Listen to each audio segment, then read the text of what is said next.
ॐ विघ्नेश्वराय वरदाय सुरप्रियाय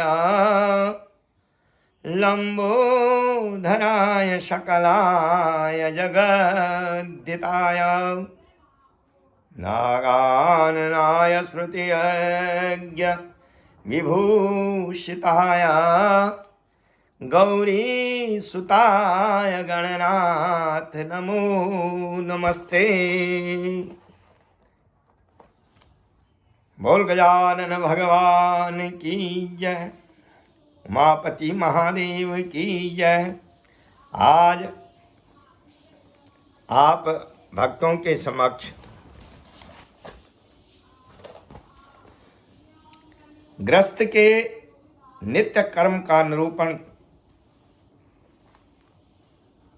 गृहस्थाश्रम में मनुष्य के नित्य कर्म का निरूपण किया जा रहा है। गृहस्थ के नित्य कर्म क्या है? शास्त्र विधि के अनुसार गृहस्थ के नित्य कर्म का निरूपण किया जाता है, जिसे करके मनुष्य देव संबंधी और मनुष्य संबंधी, पितृ संबंधी, ऋषि संबंधी तीनों ऋणों से मुक्त हो जाता है। तैत्रीय संहिता में के अनुसार मनुष्य जन्म लेते ही 3 ऋणों वाला हो जाता है। उससे अनिर्ण माने उऋण होने के लिए शास्त्रों में नित्य कर्म का विधान किया है। नित्य कर्म में शारीरिक शुद्धि, संध्या बंधन, तर्पण और देव पूजन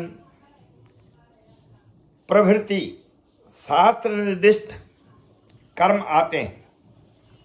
इनमें मुख्य 6 कर्म बताए जाते हैं।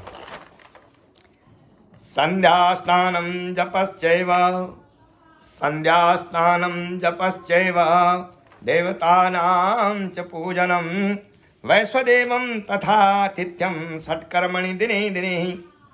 मनुष्य को स्नान, संध्या, जप, देव पूजन, बलि, वैश्वदेव और अतिथि सत्कार, ये 6 कर्म प्रतिदिन करने चाहिए।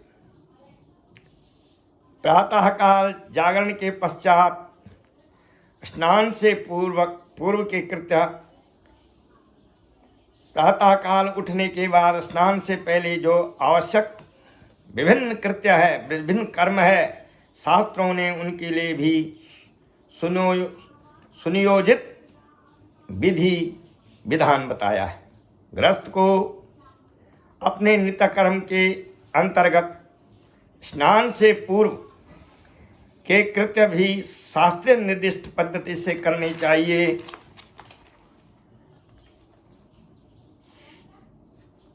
ब्रह्म मुहूर्त में जागरण, उठना, सूर्योदय से 4 घड़ी लगभग 1.5 घंटे पहले पूर्ण ब्रह्म मुहूर्त में ही जाग जाना चाहिए। इस समय सोना शास्त्र से में निषिद्ध है।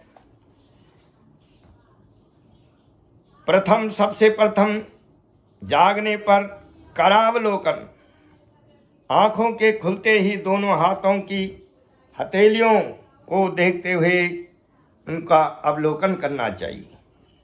और अवलोकन करते हुए इस मंत्र का, श्लोक का पाठ करना चाहिए। कराग्रे वसते लक्ष्मी, कर मध्ये सरस्वती, कर मूले स्थितो ब्रह्मा, प्रभाते कर दर्शनम। कर मूले स्थितो ब्रह्मा, हाथ के आगे लक्ष्मी का वास है, हाथ के बीच में सरस्वती माँ का निवास है और हाथ के मूलों में जो है ब्रह्मा जी वास करते हैं। इसलिए हथेली को आंखों के सामने करने से इन सब के दर्शन हो जाते हैं। हाथ और क्योंकि इन स्थानों में ये देवता निवास करते हैं। कराग्रे बसते लक्ष्मी, कर मध्य सरस्वती, कर मूले तु गोविंदा, प्रभाते कर दर्शन। फिर इसके बाद भूमि वंदना, जो पृथ्वी है, जिस पृथ्वी माता ने सारे संसार का भार उठाया हुआ है, सया से उठ करके उसमें पृथ्वी पर पैर रखने के पूर्व पृथ्वी माता का अभिवादन करें। उन पर पैर रखने के व्यवस्था के लिए उनसे क्षमा मांगते हुए यह मंत्र पढ़े। समुद्र वसने देवी पर्वतास्तन मंडिते, विष्णु पत्नी नमस्तुभ्यं पादस्पर्श क्षमस्व में। समुद्र रूपी वस्त्रों को धारण करने वाली, पर्वत रूप स्तनों से मंडित श्री भगवान विष्णु की पत्नी पृथ्वी देवी, हे माता, आप मेरे पैर पाद स्पर्श को क्षमा करें। मैं आपके ऊपर पैर का जो स्पर्श कर रहा हूं इसको क्षमा करें। उसके बाद गौरोचन, चंदन, मंगल दर्शन, माने उसके बाद मंगल चीज का दर्शन करना चाहिए। सुवर्ण, शंख, मृदंग, दर्पण, मणि आदि मांगलिक वस्तुओं का दर्शन करें तथा गुरु, अग्नि और सूर्य को नमस्कार करें। माता पिता ईश्वर का अभिवादन करें। पैर हाथ मुख धोकर कुल्ला करें। इसके बाद रात का वस्त्र बदलकर आचमन करें। आचमन माने अपने सभी अंगों पर जल छिड़के। ऐसा करने से अपवित्र पवित्रो वा सर्वावस्थांगतो प्युवा, या स्मरेत् पुंडरीकाक्ष समायाभ्यंतरा शुचि। अति नीलघनश्यामं नलिनायतलोचनं, स्मरामि पुंडरीकाक्षं तेन स्नातो भवाम्यहम्। इस प्रकार जल छिड़कने से जो है हमारे आंतरिक और बाहरिक जो है, ऐसा करने से शुद्धि हो जाती है, मानसिक शुद्धि, मानसिक स्नान हो जाता है। धर्मशास्त्रों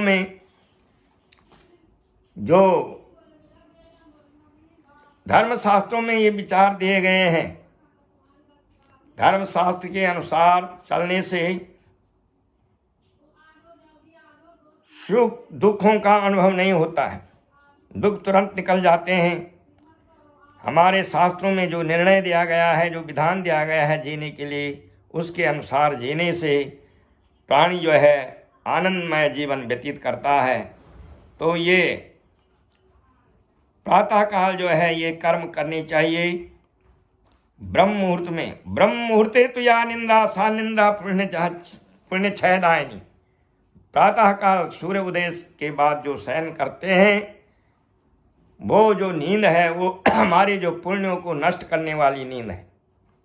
पुण्य नष्ट हो जाते हैं, इसलिए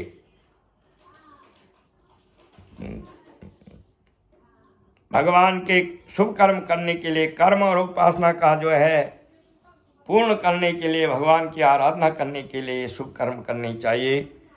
निरंतर मानव के जो धर्म है, मनुष्य के जो नित्य कर्म है, उसकी यथावत आपको प्रसंगवत सुनाते रहेंगे। जिन दर्शनार्थियों को किसी प्रकार की कोई शंका हो या जिज्ञासा हो, वो पूछ सकते हैं। ओम शांति शांति शांति सुशांतिर्भवतु।